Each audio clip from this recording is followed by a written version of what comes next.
డబ్బులు ఎవరికి ఊరికనే రావు అంటూ తన యాడ్స్తో ఫేమ్ అయ్యారు లలిత జ్యువెలర్స్ అధినేత కిరణ్ కుమార్.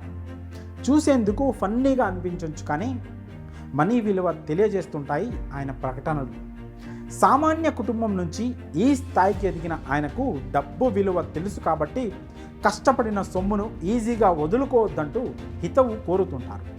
కస్టమర్లకు 4 మంచి మాటలు చెప్పే ఆయన మరోసారి తన మంచి మనసును కూడా చాటుకున్నారు. ఇటీవల వరదలతో అతలాకుతలమైన ఆంధ్రప్రదేశ్ ప్రభుత్వానికి తన వంతు సాయం చేశారు కిరణ్ కుమార్.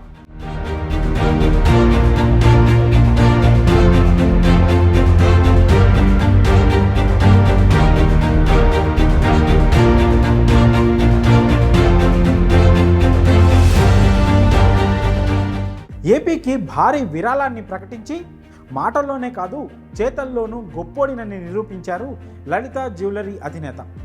వరదలతో అల్లాడిపోయిన ఆంధ్రప్రదేశ్కు తన వంతు ఆర్థిక సాయాన్ని అందించారు కిరణ్ కుమార్.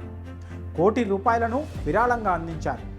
సీఎం చంద్రబాబును కలిసి విరాళం తాలూకు చెక్కును అందజేశారు. విపత్తు వేళ ప్రతి ఒక్కరూ చేతనైన సాయం చేసి ఏపీని ఆదుకోవాలని కోరారు. ఈ విపత్తు వేళ సినీ ఇండస్ట్రీ కూడా పెద్ద ఎత్తున ముందుకొచ్చిన సంగతి తెలిసిందే.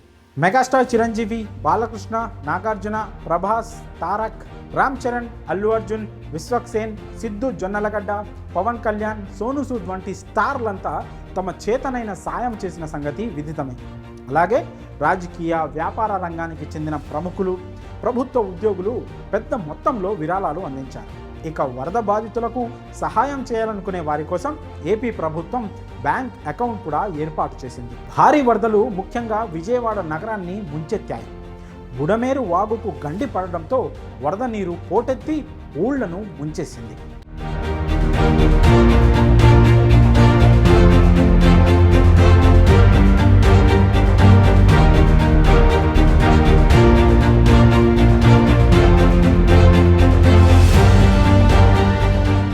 నగరంపైకి జల ప్రళయంలా విరుచుకుపడింది. దీంతో అజిత్ సింగ్ నగర్ ప్రాంతంతో పాటు Payakapuram, Kandriya, new and old Rajarajeswaripeta, Gunadala, Ibrahimpatnam, one town నీట మునిగాయి.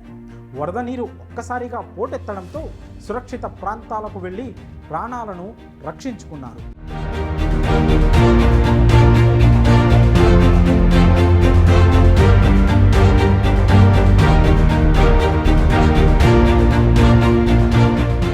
పైన వర్షం వైపు, కింద వరద నీరుతో అల్లాడిపోయారు.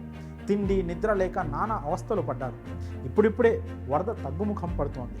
మళ్ళీ వానలు నగరాన్ని ముంచేస్తున్నాయి. బుడమేరుకు కూడా వరద నీరు వచ్చి చేరుతోంది. దీంతో భయం గుప్పిట్లో బతుకుతోంది బెజవాడ నగరం.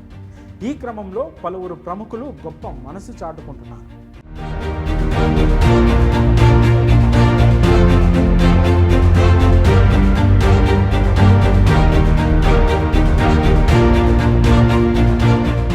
మరి ఏపీ వరద బాధితుల కోసం లలిత జ్యువెలర్స్ అధినేత కిరణ్ కుమార్ ₹1 కోటి ఆర్థిక సాయం అందించడంపై మీ అభిప్రాయాలను కామెంట్స్ రూపంలో తెలియజేయండి.